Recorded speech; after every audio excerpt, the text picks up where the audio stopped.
afternoon. My name is Devin Barrington Ward. That's spelled Devin, last name Barrington-Ward. Again, Devin Barrington Ward with the National Police Accountability Project. I'm their Director of Communications and their spokesperson on this particular matter. I am going to kick off our press conference, but we have one of our elected officials from the city of Atlanta who has another obligation who would like to speak first. So I'd like to introduce Councilmember Bakhtiari, who will say a few remarks on behalf of herself and some other members of council. Thank you. Can everyone hear me okay? No? Louder? I will try to speak really loud. How's that? Good? Okay. My name is Liliana Bakhtiari. Press, do you need me to spell that? I'm guessing so. L-I-L-I-A, well, I won't yell that part. L-I-L-I-A-N-A, B as in boy, A-K-H, T as in Tom, I-A-R-I. I'm the council member for District 5. I'm here speaking on behalf of myself and Councilmember Faroki. This is a part of the district that I will have next year. There's a lot that I can say about traffic calming, the things that need to happen. I'm going to allow that to be said by the Little Five Points community, and I'm specifically to talk about the murder that was committed against Cooper yesterday and the pattern of Georgia State Patrol speeding on these streets, not caring about their own lives, not caring about human life, and through their actions repeatedly show us that human beings in this city and abroad are disposable. Chases should not happen. Chases are not safe. Moreland may be a state highway, but it goes through a community and a neighborhood. We have the technology and the ability to apprehend people who are committing illegal acts and speeding in these communities without exacerbating the situation. Pit moves by GSP are not safe. They oftentimes result in injury and death more often than not. We had someone killed 2 weeks ago in Buckhead, again by GSP. In my district in Cabbagetown, I've had Georgia State Patrol crash into multiple buildings on Carroll Street. We are lucky that no one was killed. And as far as Governor Kemp's statement today, where he couldn't even mention Cooper by name and made it a story about cops versus the left, I wish I could cuss. Shame on you. Disgusting. This has nothing to do with his political agenda of cops versus people. Nothing. And the fact that he couldn't even bear to mention someone's name. If you told me when I took this job that I would lose count of the number of children I would have to bury, I've lost count. To Cooper's chosen family and his loved ones that are here, I am so sorry that the only thing I can do is apologize to you and say that we'll do everything we can to make this better. But in hindsight, there's always more that we can do to save a life. And I promise you that we have a resolution coming to the state, but more so than that, we have to ask APD and the city to stand up to the state. We have to make demands of them. We need the community here to go before our transportation committees at the state. We need to make sure we're holding law enforcement agencies accountable. And because this has become so much about the safety and the fact that GSP is regularly harming and chasing people to a degree that regularly leads to murder, I would also like to talk about Cooper.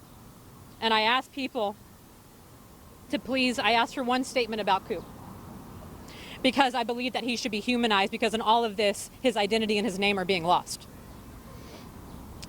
There was a statement, a press release put out about Cooper being an extraordinary human being. I want to say that in addition to that, he was fiercely loyal, protective of his family and friends. He was someone you could always count on to help anyone in any way without hesitation. He was crazy funny and super smart, and honestly, a really good person who had everything good ahead of him. A 19-year-old child has had his life taken away, and the ripple effects of that in his family, I will do everything I can to keep showing up. Not just being here in a blazer today for a press conference, but being there for you in all the in-betweens and making sure that nothing like this ever happens again. I am so sorry. And to GSP, an agency that allegedly puts their life on the line, thank you for the work you have done. It's not an excuse to keep killing people and chasing people through residential areas. Stop the chase. Stop the chases altogether. Stop the pit maneuver! Stop chasing! Stop the chase! Stop the chase! Stop the chase! Stop the chase! Stop the chase! Stop the chase! Stop the chase! Stop the chase! Good afternoon, everyone. Thank you for being here on what should be a joyful, artistic, and bustling part of our town, Little 5 Points. But instead of celebrating, we are mourning. Just days ago, a life was lost here. A bright 19-year-old named Cooper, who was a beloved employee of the Fox Theater and an aspiring filmmaker, was killed when a Georgia State Patrol initiated a high-speed chase in this very community.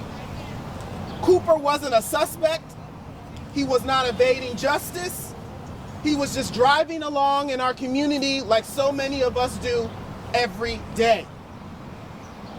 To his mother, Kate, his friends and family who are gathered here today, I want to say as a parent myself, and as someone who visits this community regularly, I can't imagine the pain that you are going through. I pray that I never have to go through that type of pain. But I'm here to tell you, along with my colleagues, that your son's life mattered. Your friend's life mattered. Your colleague's life mattered. And we are going to do everything possible to make sure his death was not in vain. Now let's name what really happened here. Georgia State Patrol chose to pursue a driver at dangerously high speeds, and for what? A routine traffic violation. Something that, if handled with common sense and strategy, could have been addressed with a citation or a follow-up investigation. Instead, the State Patrol escalated the situation further and turned an attempted traffic stop into a death sentence for a teenager with a future. Let me be clear, their actions was not about the safety of the public. This was about a need for speed. It was about bravado. It was about flexing power at the cost of public safety. Now, we've seen this movie before. Dukes of Hazzard style policing, driven by adrenaline instead of accountability. Now, politicians and law enforcement officials have used catchphrases like smart policing in this city to request hundreds of millions of dollars for cameras, drones, license plate readers. And for what? We have turned Atlanta into one of the most surveilled cities in the world, despite the objectives of folks who are concerned about police surveillance. But even with all of these smart technologies, when push comes to shove, state troopers are still ready to rely on deadly high-speed chases instead of using the technology that taxpayers have spent hundreds of millions of dollars on. Let me paint the picture even further. The vehicle involved in the pursuit wasn't even a patrol car. It was a modified, very expensive Ford Mustang, a vehicle with no backseat, built not for detainment, but for speed. Ask yourself, what is the purpose of a police vehicle like that? It's not about safety. It's about ego. This is not a video game. This isn't Grand Theft Auto. This is not Need for Speed. This is not Gran Turismo. We are not playing PlayStation. We are playing with people's lives. According to the Atlanta Journal-Constitution, the Georgia State Patrol has initiated nearly 500 high-speed chases this year alone. And from 2019 to this year, 63 people have died. These chases result in crashes, injuries, and death. And oftentimes, like Cooper, the people who die are innocent bystanders. And so we are calling for an immediate end to these dangerous pursuits. Stop the chase. Stop the chase. Stop the chase. Stop the chase. Stop the chase. And let's be clear, other states have stopped the chase. Several states have implemented no chase laws or restrictive state pursuit policies to regulate high-speed police pursuits. These states include California, Florida, Michigan, even Texas are among them. In California, for example, the Highway Patrol there have strict guidelines that limit pursuits to situations where the suspect is wanted for a violent felony or poses an immediate danger to public safety. And no, their crime rates did not spike. This is not a radical ask. It's rational. While we believe that we should end all police chases, we are calling for 3 immediate common sense reforms to the chase policy for GSP. And that includes restricting high-speed pursuits to violent felonies only, requiring supervisory approval before initiating or continuing a pursuit, banning chases and pit maneuvers, particularly in densely populated areas like this, residential neighborhoods like this, and pedestrian-heavy corridors like this. These reforms, while we are very pleased to have members of our state legislature here today, does not require an act of the General Assembly. We can change this policy today. Governor Brian Kemp has the authority to make these changes without waiting for the legislature. He just needs the political will. And Mayor Andre Dickens, who has worked closely with GSP and the governor on public safety, must also join us in this call. Now, I want to address something directly. Governor Kemp released a statement via his spokesperson after this incident, and he did not mention Cooper's name. Not once. He only blamed the suspect and implied that those of us who are calling for restraint or reform are somehow opposed to law enforcement. Let me be clear. The driver absolutely bears responsibility. Should she have run from the police? No.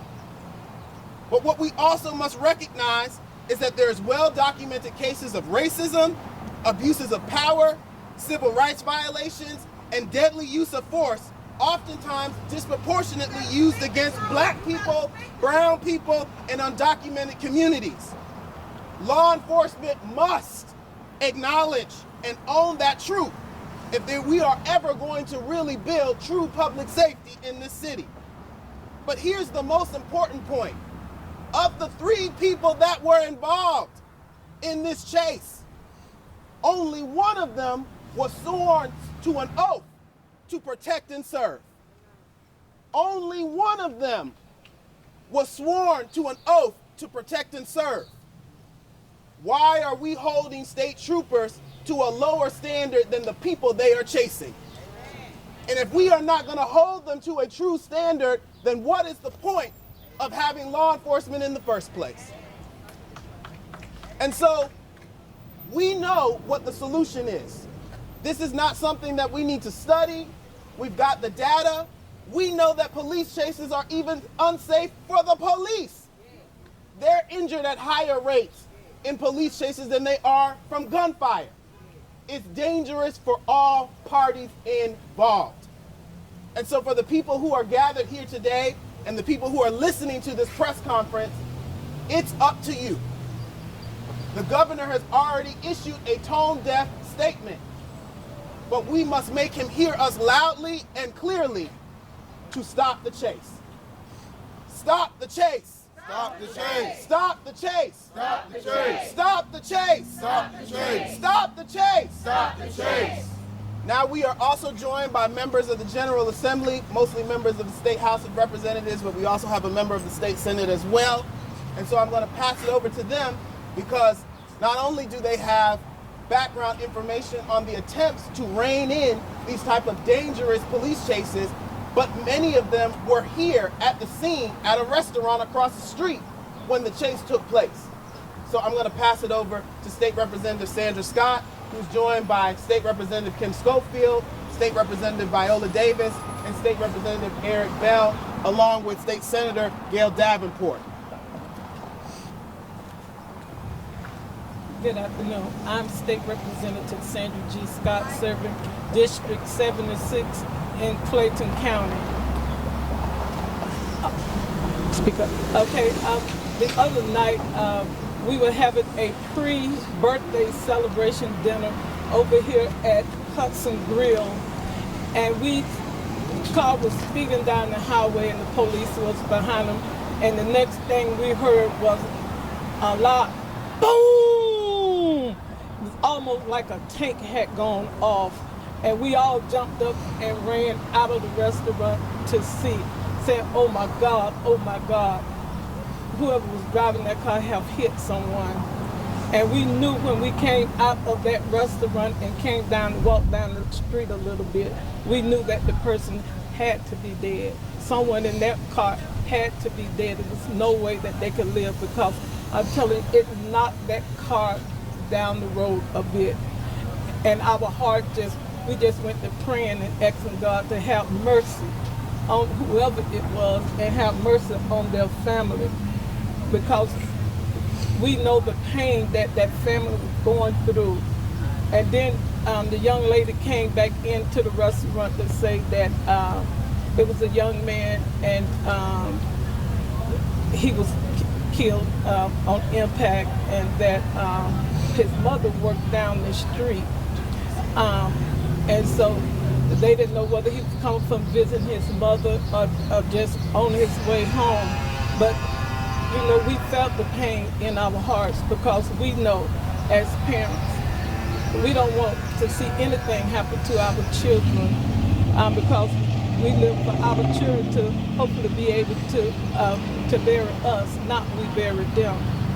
But I can say that I'm going to ask the governor to do a executive order and stop the chase. Stop the chase, because we know that these chases are not beneficial for either family, not even for the GPS. It's not beneficial for them. So with that, we're going to send the governor a letter asking him to stop the chase, because we must try to save people's lives. You can get a tag number, and you can go and research that tag number later and go and find that individual. We must stop these chases, because too many people, innocent people, are dying. And so I will say to you all and to the parents, my heart hurts for you, and you have my deepest sympathy and condolence. And may God be with you during this trying time. Thank you.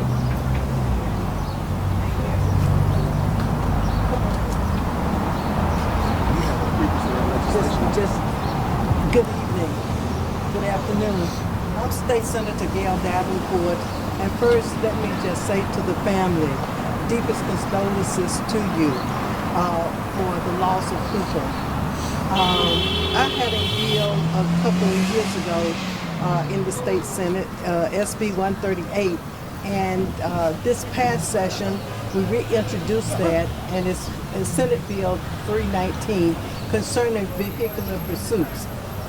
We just feel that innocent people should not be killed, and that at some point police officers should call off these police chases so that innocent people will not die. There should be some standards, some type of procedure in place that says that everybody follows. All law enforcement will follow this and make sure that we do not have these high-speed chases going on. This year's bill 319 was in honor called the Dorothy Mae Smith Wright bill. She was a graduate of Marsh Brown College. She was a grandmother. She was killed right there in Southwest Atlanta. She was killed, and her two grandchildren were killed. They were thrown out of the car, and one of the children, the police officers didn't even know that they were in the car and they were laying out there. So at some point you need to stop this. We had in the bill to try to stop it unless there is emergency where you have a murder, a person aggravated battery, assault, any type of felony, kidnapping, rape, those type of things we know, but a traffic violation, at some point we need to call off the chase so the innocent people will not die. We had pushback on that from the Sheriff's Association. And we are saying that you need to look at this, you need to revamp and call it what it is, and talk about safety. It's in public safety now, but I support this effort here to call on the governor. It takes advocacy to get things done, and a bill might sit forever. But if you're out here in these streets saying that you want to change, then change will come. Thank you so much for being here.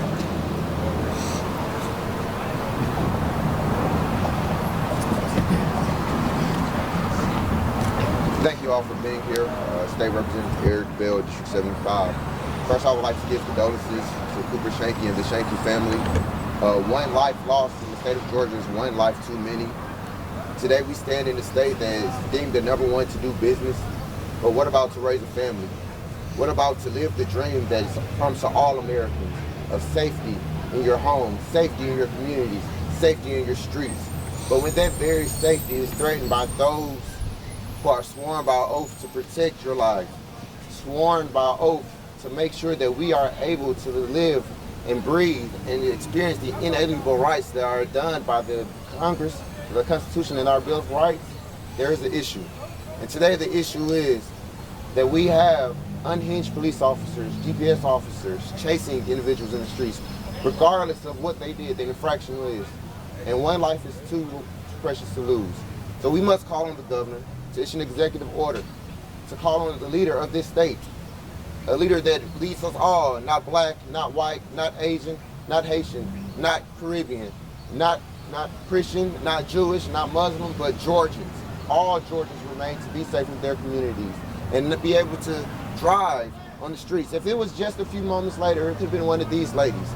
Or if it was just a few hours later, it could have been him. Or if it was just a few moments before, it could have been any of us. Because we've all been on the highways and byways when a police officer has chased by us, and we've only by the skin of our teeth made it.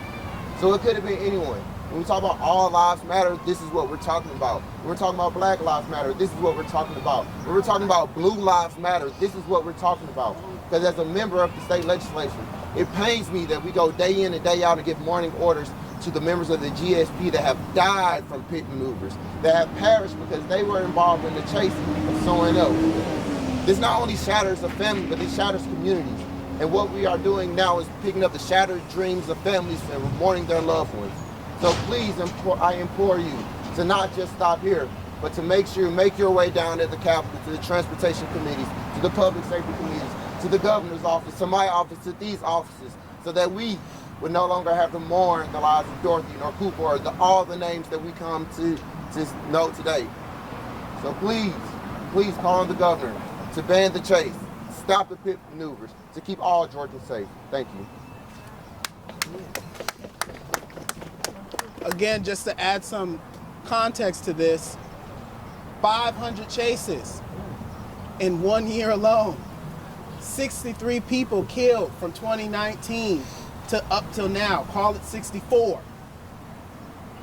When is enough going to be enough?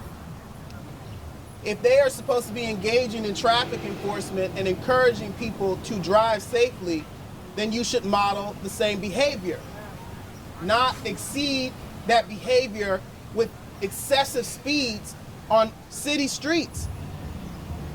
There are bike lanes on Moreland Avenue, MARTA bus routes on Moreland Avenue, heavy pedestrian traffic on Moreland Avenue. The fact that this officer not for a moment stopped and said, wait a second, is this worth it? And I would question and submit to the public, is that someone that should be empowered with a gun and a badge and the ability to arrest people in our state and in our communities? This is not about being against law enforcement. This is about the preservation of life. I would like to bring up next Kate Weaver, who is a close friend of the family to read a prepared statement, because as you can imagine right now, this is hell. They are going through hell. And so many other families have gone through hell, and I'm sure they didn't think that their child wouldn't come home, especially wouldn't come home this way. Kate, if you will.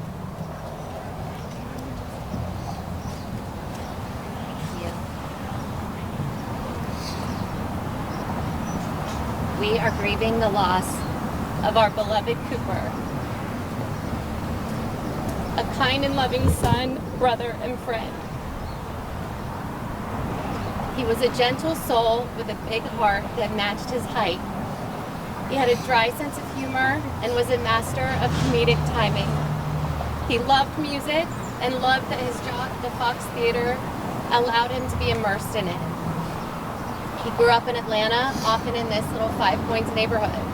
He cared deeply about equality, this community, and his neighbors. Any mother losing a child is an unthinkable tragedy, made worse only by the fact that this fatal accident could have been prevented.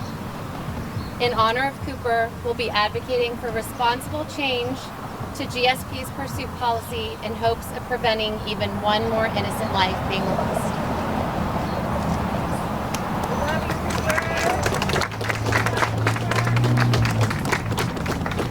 Our next speaker will be Attorney Gerald Griggs, who is the president of the Georgia NAACP. First and foremost, I want to issue on behalf of the Georgia State Conference of the NAACP my condolences to Cooper's family. This should not have happened. Far too often we are at events like this, whether that's vigils, press conferences, funerals, and ultimately down at the Hall of Power to try to advocate on behalf of families who've been affected by police brutality and the lack of police accountability. And that's exactly what this is. And so we join in the call of these elected officials, the activists, the family, to the governor. First and foremost, Governor, you need to say Cooper's name. You need to say his name. Say his name. Secondly, there needs to be reform on the Georgia State Patrol. Far too often we've called for this, whether that's transparency through body cams or stopping the chase. Because let's be clear, as Devin and others have outlined, this is the most surveilled city in the world. We have flock cameras everywhere. We have drones everywhere. And even in the last century, there was an old saying that you can't outrun the radio. So if you are chasing somebody for a minor traffic infraction, all you have to do is radio ahead. All you have to do is check the flock camera to determine what part of the city they're in and where their car stopped. How do I know? I see it every day in courtrooms. I literally just left the courtroom. And so for people to say, well, it's about public safety. It's not about public safety when a family has to bury their loved one. What's more important in this state than life, the sanctity of life? And so as the oldest civil rights organization in this state, and the nation for that matter, life is the most ultimate civil right. And so Governor Kemp, it's time for you to recognize that police accountability is an all-encompassing issue. It's something that you, regardless of your political affiliation, can get behind because it protects the safety of the officer, it protects the safety of the alleged criminal, it more importantly protects the safety of the public. You know, I grew up in Atlanta. I've always come down to little 5 points, whether that's Jumpman's Daughter, criminal records, Wish the shoe shop. I never thought that me coming to little 5 points could end in the death of a civilian at the hands of a public servant. I'm gonna say that again. The death of a civilian at the hands of a public servant. We have to do better. This is a shame. And so again, Governor Kemp, before the sun goes down, you can sign an executive order. Right now. You can do it right now. I'm sure you're somewhere, either at the governor's mansion or at your office or somewhere at a business meeting. You can do this. But if you don't do this, I can promise you, we will come to your house, We will come to your office. We will come to your meetings until you say Cooper's name and you sign that executive order honoring his memory so that no other family has to go through this. So on behalf of the Georgia State Conference, we will be behind you 100%, and we will make sure that this happens. Thank you. Thank you.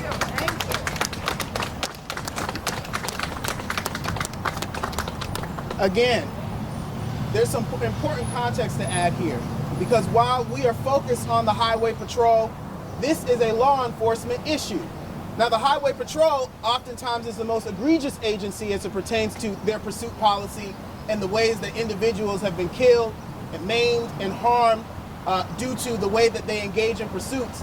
But there have been individuals who have been killed by law enforcement that are not Highway Patrol because of their pursuit policies. And while we are asking for and demanding that there is a change in GSP's pursuit policy, we still need the legislation of Senator Davenport so that this applies to all law enforcement throughout the state of Georgia. Because this is not just an Atlanta issue. It's amplified in Atlanta because of our congestion, because of our traffic, because of the fact that we're the most pedestrian-friendly area in the state, the fact that there are many cyclists. There's much more at stake in the city of Atlanta because of the way that we are designed. But this is a statewide issue. People in South Georgia can talk about how they have been harmed because of police chases, where an individual was paralyzed from the waist down after a state trooper did a pit maneuver on a vehicle that they were pursuing, again, over a minor traffic violation, and the vehicle ended up on her front porch, and she ended up pinned between the vehicle and her house. This is a statewide problem. This is a law enforcement problem, but we can start with the Georgia Highway Patrol. We must start somewhere. I want to turn it over next to some medical professionals, trauma surgeons, and physicians with SCOOP, which is an advocacy group for medical professionals here in the city of Atlanta, to talk about what it is like to treat some of the injuries that are associated with these type of pursuits. Please, Dr. Spencer. Thank you.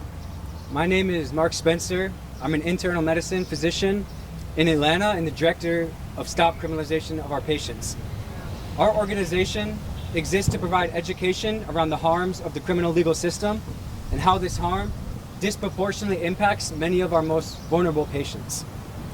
We first would like to acknowledge how difficult this time must be for Cooper's friends and family, and our hearts go out to them.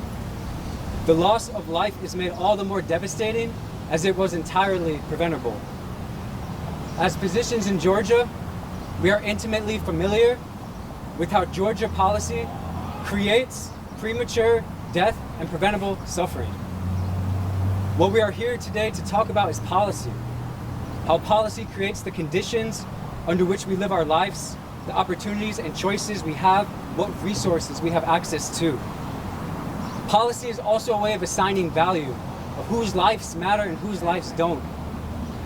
As a physician in a safety net hospital, each day is a Sisyphean task in addressing the preventable suffering patients experience as a result of policy decisions.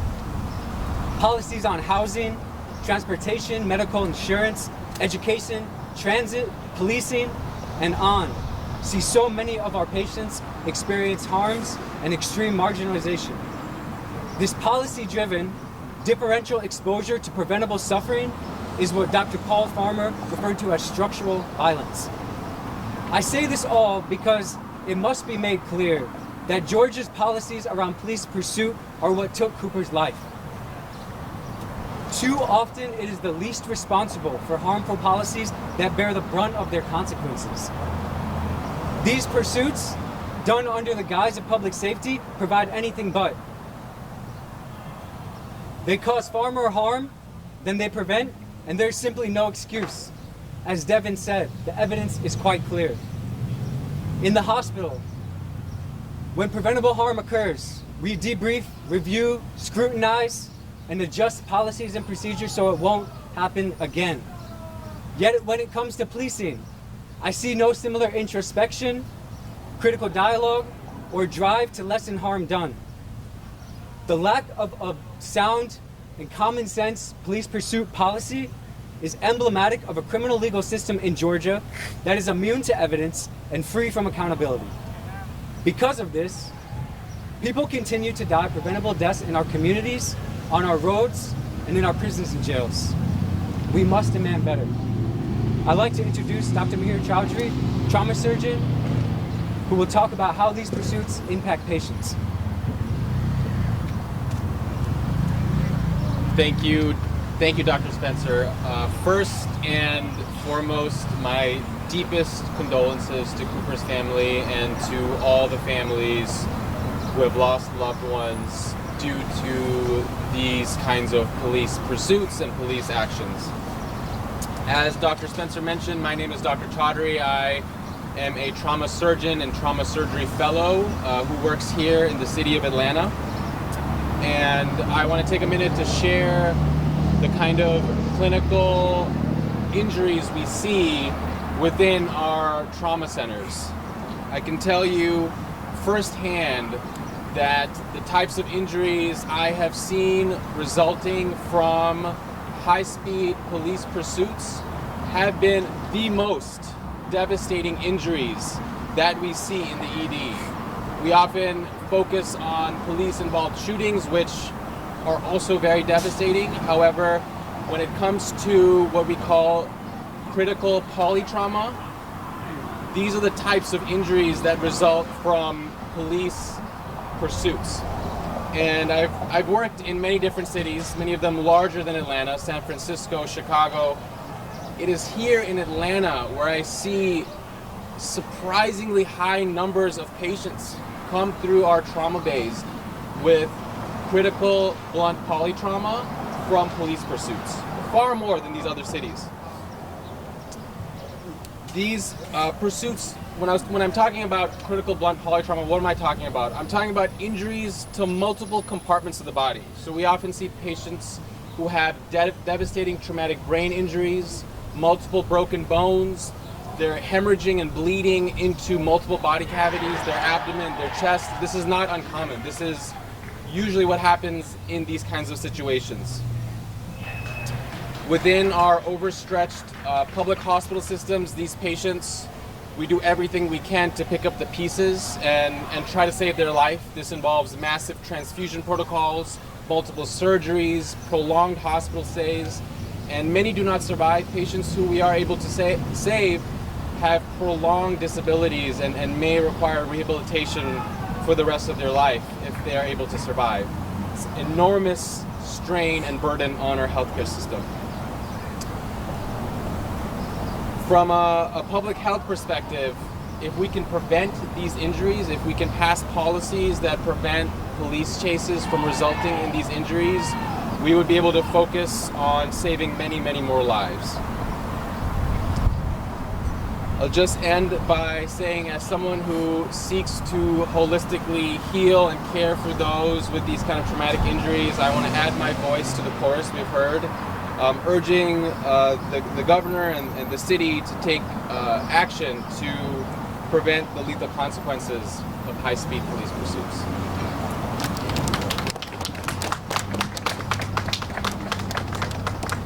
So as we wrap up today, I just want to again, Devin Barrington Ward, I'm the Director of Communications at the National Police Accountability Project, and we are a national organization that's made up of over 500 civil rights attorneys from across the country. Our members represent victims of police misconduct, litigate for justice, and fight for reform from the ground up.